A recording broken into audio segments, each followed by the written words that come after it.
Hello, this is Ron Paul with your weekly update for May 28th. The characteristic mark of a tyrannical regime is that it eventually finds it necessary to erect walls to keep people from leaving. That is why we should be troubled by the Ex-PATRIOT Act, an egregiously offensive bill recently introduced in the Senate. Following a long line of recent legislation and regulations attempting to expropriate more and more wealth from hard-working Americans, this new bill spits in the face of the overburdened taxpayers and tramples on the Constitution. Current law already dictates that Americans with a net worth of over $2 million who expatriate must be assumed to have sold all their assets and must pay a corresponding punitive exit tax on those assumed sales. The Ex-PATRIOT Act goes even further than current law by assessing a 30% capital gains tax on all future earnings of expatriates.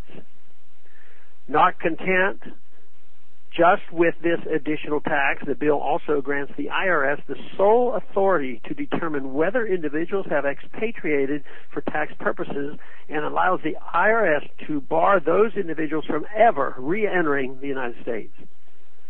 Finally, the bill blatantly violates the ex post facto provisions of the U.S. Constitution by extending all of these provisions to anyone who has given up their U.S. citizenship within the past decade. This bill and other similar legislation casts a chilling effect on savings, investment, and entrepreneurial activity. The bill was introduced in response to news reports about one of the founders of Facebook who might save millions of dollars of taxes by renouncing his U.S. citizenship.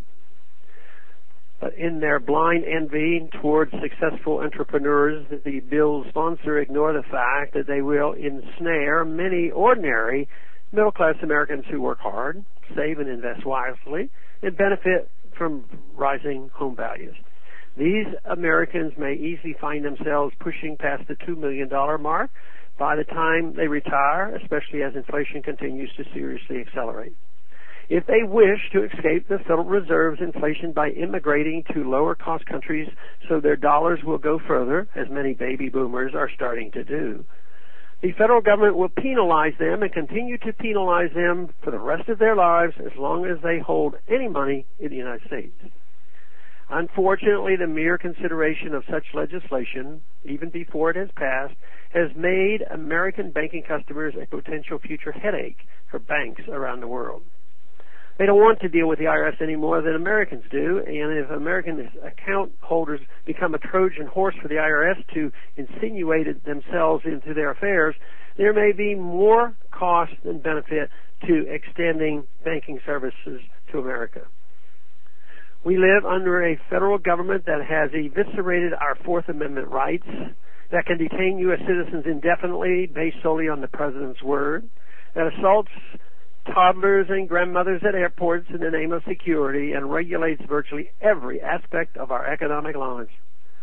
No wonder increasing numbers of Americans feel this government is engaged in outright warfare against its own citizens. Every day the noose grows tighter, yet everyone who sees the writing on the wall and seeks to leave must pay exorbitant taxes just for the privilege of leaving. And increasingly, the possibility looms of never fully breaking away from the government's tentacles, no matter where they go. Ultimately, the Ex-PATRIOT Act proposes to control people by controlling their capital, and it has no place in a free society. Thanks for calling this update. A new update is placed on this number, 888-322-1414 every Monday. The written text can be found on my website, www.house.gov/Paul, under the heading Texas Straight Talk. Thanks for calling.